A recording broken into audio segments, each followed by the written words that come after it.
Today, we'll see why classic auto insurance is so popular and what makes their tent move.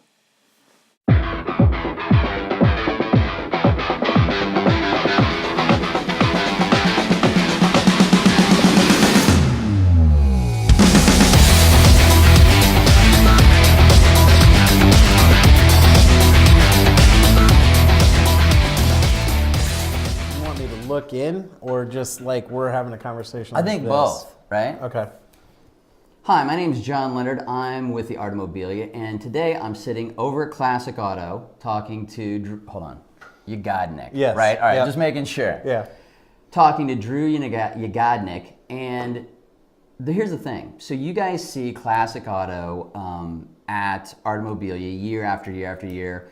If you've watched the time lapse that we have on our website, you see like 1 million people around their booth, all this stuff. But what you don't know is that Drew is a crazy car guy. He's got cars, he's interested in cars, they support a lot of events, and they do a lot of stuff besides just write insurance. So I thought we'd just spend a couple of minutes talking to Drew, giving you a little sense about what he does, etc., for those that don't already know him. So Drew, give us just a minute on Classic Auto, what you're doing, and then let's get into some car talk. Sure.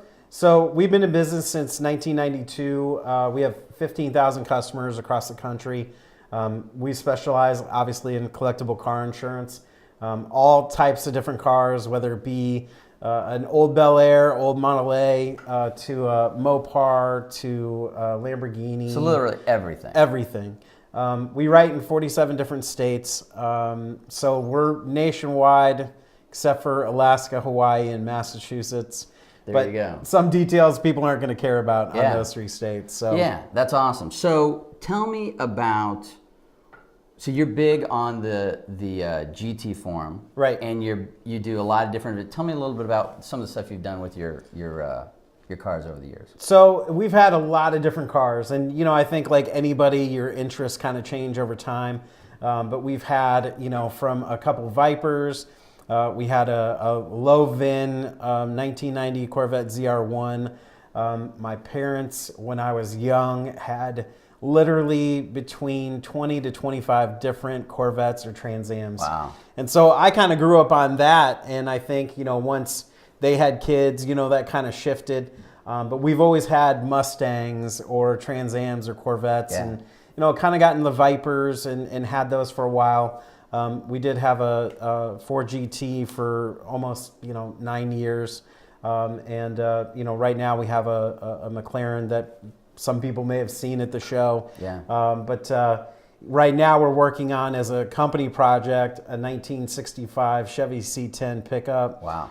And so I actually bought that truck from a guy at the Indy World of Wheels show out of Alabama, and right now we're restoring that truck with our insurance carrier.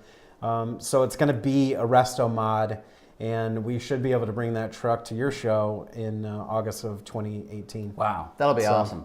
That'll be awesome. So you do the insurance. You're just personally interested in cars. What was the first car? So everyone remembers that very first car they got in. They were like, "Oh man, check this out! It's unbelievable." I would say, what was that? Well, I think I got the passion for cars from my parents.